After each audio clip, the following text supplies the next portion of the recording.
Hello, and welcome to episode 8 of the Alchemist Knits podcast. We are in December now, so Merry Christmas, Happy Hanukkah, Happy Winter Solstice.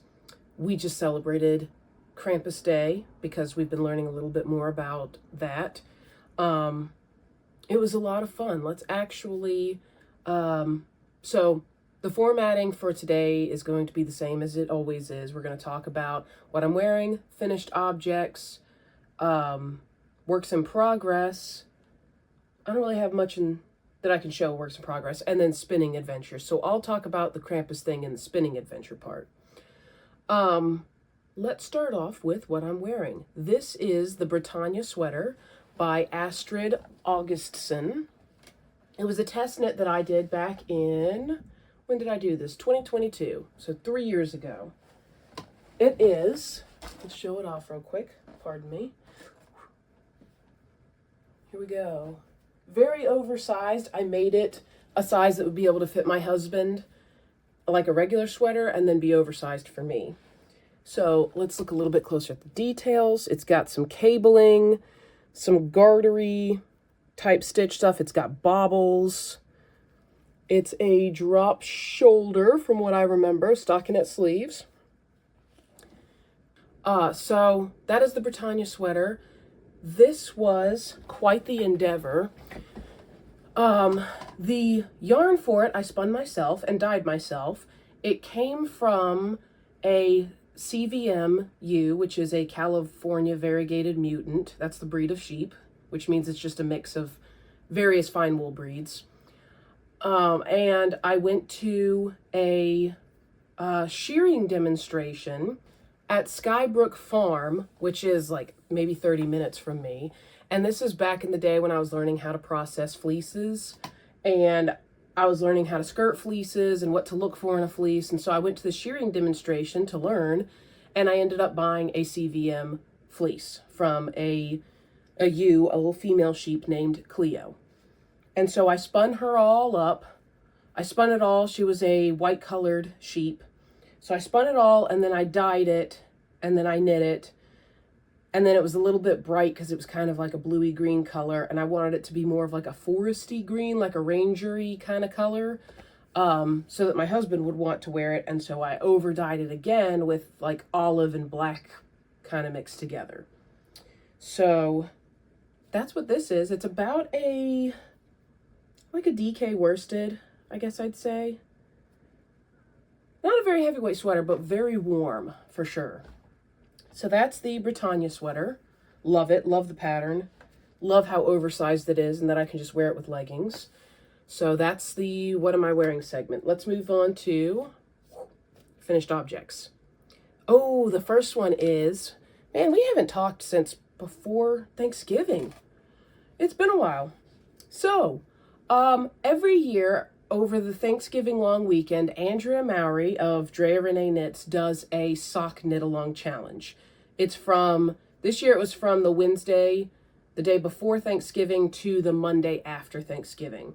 And the pattern for it was the ooey gooey socks that she had just released. So there it is. I got it done in time. Got them all knit up, blocked, dried, and photographed before noon on Monday. So, bada bing, bada boom. This is Nomad Stratus fingering weight yarn.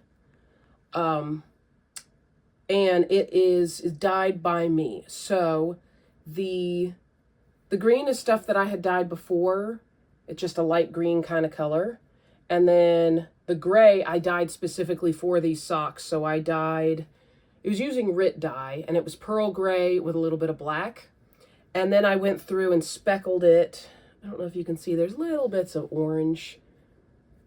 I don't know if we ever made it to the like dark green. I speckled it with kind of like a dark teal sort of color. And I think the orange is actually just from the black breaking in the dye. So yeah, wanted to have a slightly like speckled tonal kind of effect. Not quite variegated, but a tonal. So that's those. Both colors hand dyed by me, and I did the cuff down version. with the, what kind of heel is this? Heel flap and gusset heel. So just some pretty basic socks, but I love the design of them. Very, very cute. So that's the Ooey Gooey. I call them the Ooey Gooey slime socks.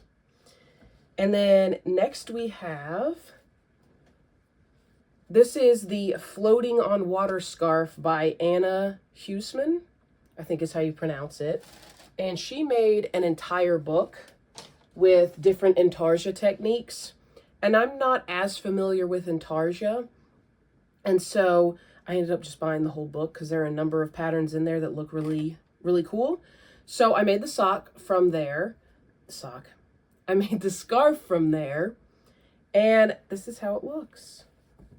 I don't know if we can fit the whole thing. So here we go. Ooh, look at all that. The middle part is just color blocked. Like no intarsia, just, it's going to be going around your neck anyways. So yeah, woohoo. Look at these cool, look at the cool designs.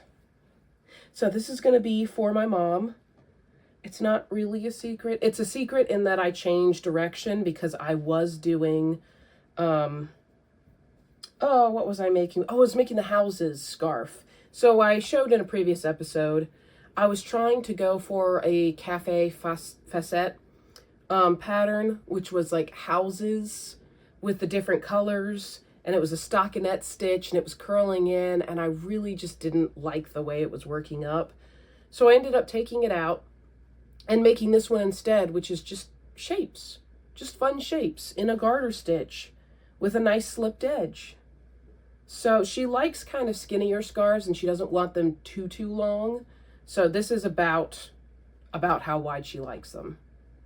So hooray, it'll be a nice little Christmas surprise, maybe. But this is with some yarn that she bought for me to make scarves for her with. So that part's not necessarily a surprise. And then we have, after that, we have this lovely lady. That is an Underdark mushroom lady. Look at that. She looks like a Southern belle with her little sleeves and her little ruffles on the hips. And she's got like little off the shoulder type stuff going on, little designs. I love her. She's just like an Underdark cave Southern belle.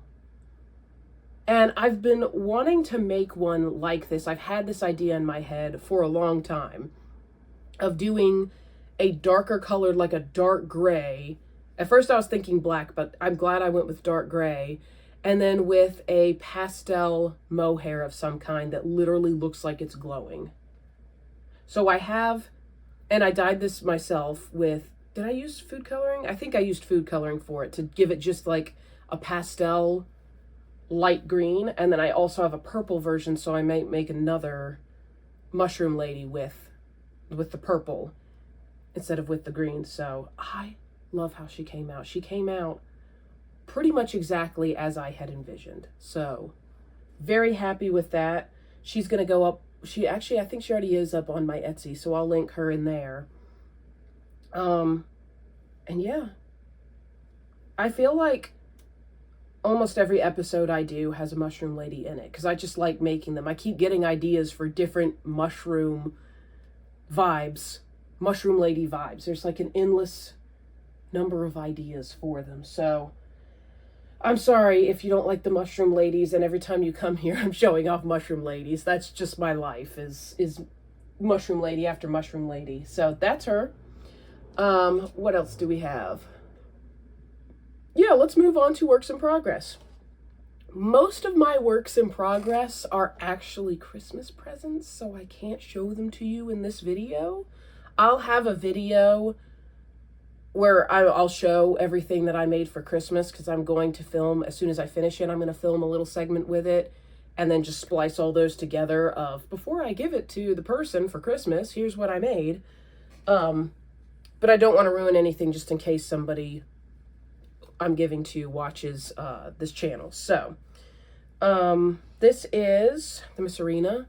We're still work in progress, and I'm not upset about it because I like taking my time on it. I pull it out maybe once every few days and maybe get like 10 rows in. It's not a huge priority right now, and I'm trying not to rush it.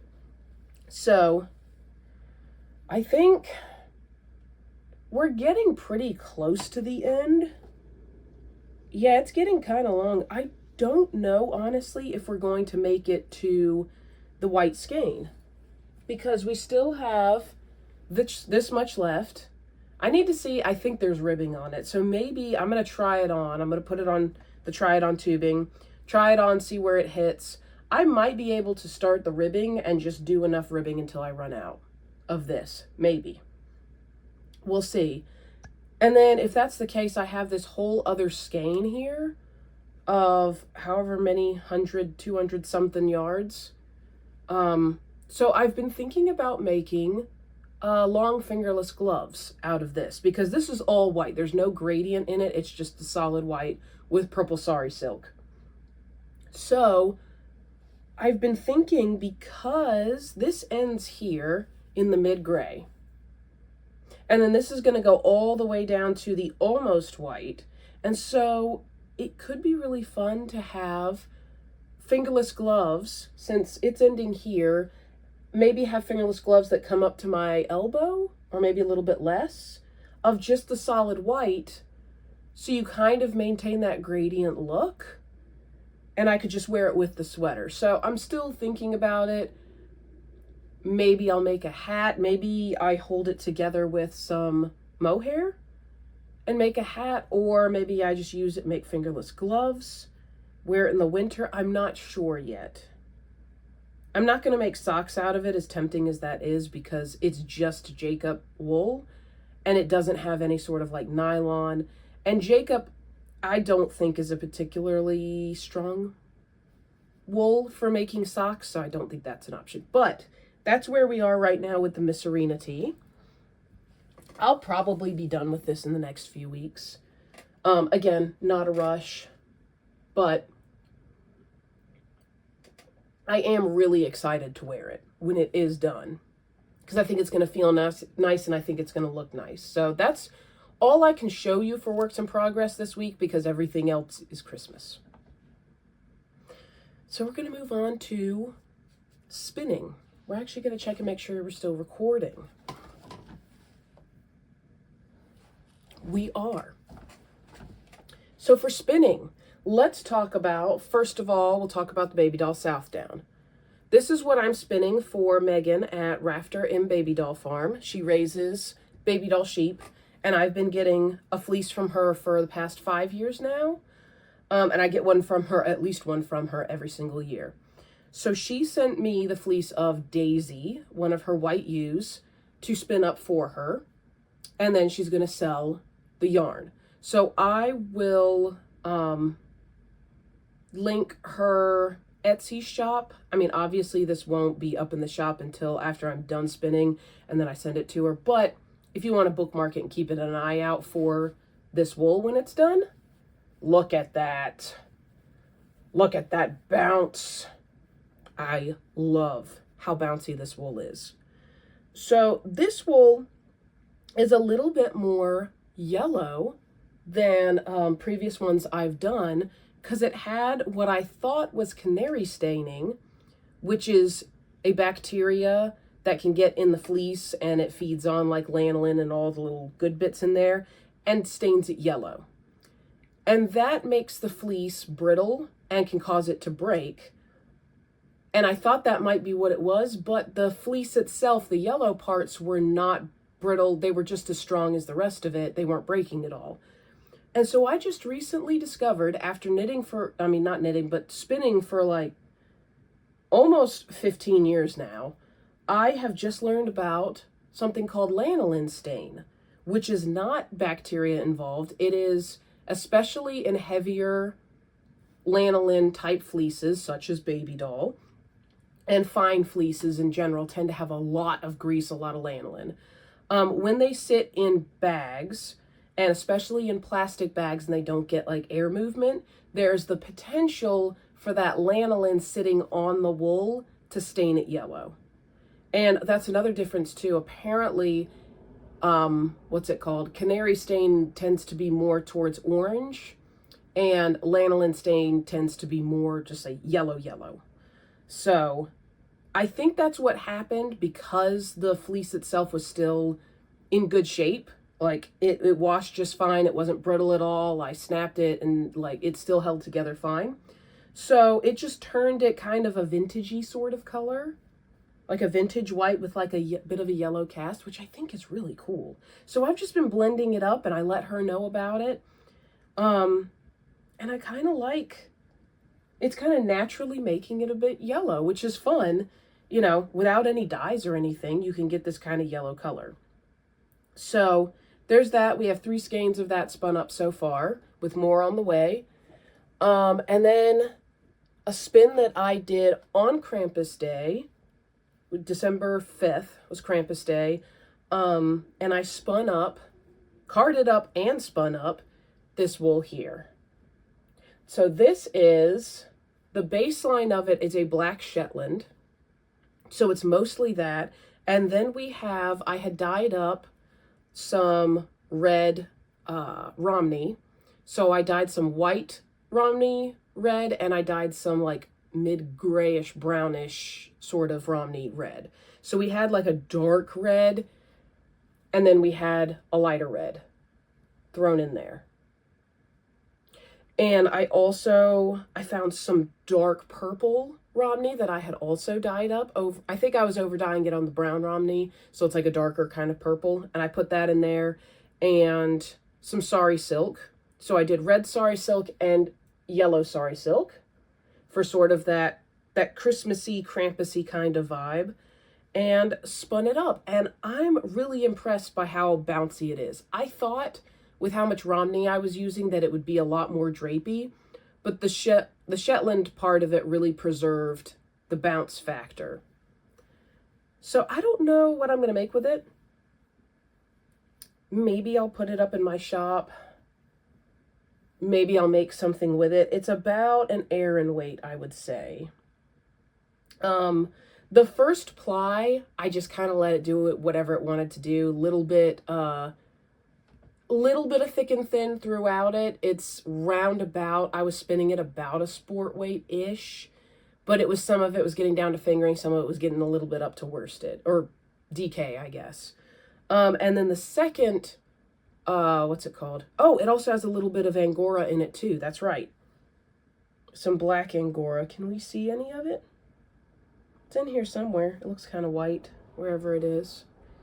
So yes, the second ply, the one that had the Angora in it, I spun more like a fingering weight and kept it pretty consistent throughout the whole thing. So that it would end up being, I'd have one strand of very consistent thickness yarn, and then one strand of just a little bit of fun variation of thick and thin. So you get a little bit of that thick and thin, but it's not wild crazy like I just started spinning and I have no idea what I'm doing kind of thick and thin, you know?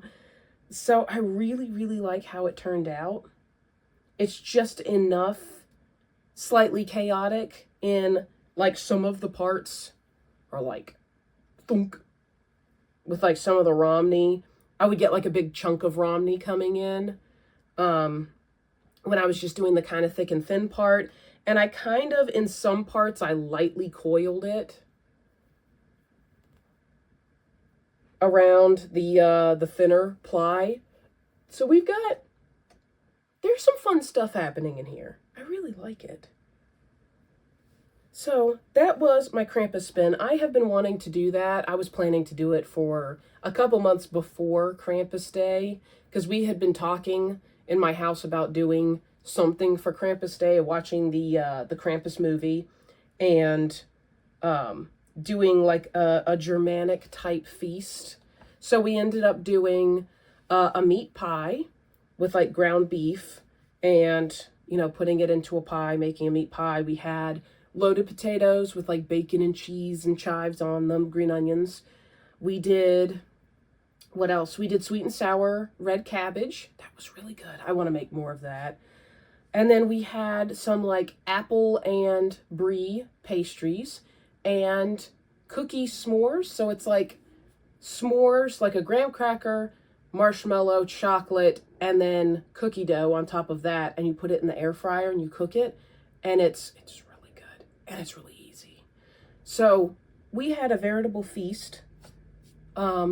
We did that actually a few days after, so the weekend after, I think that following Sunday is when we did that little feast sort of thing, and watched Krampus.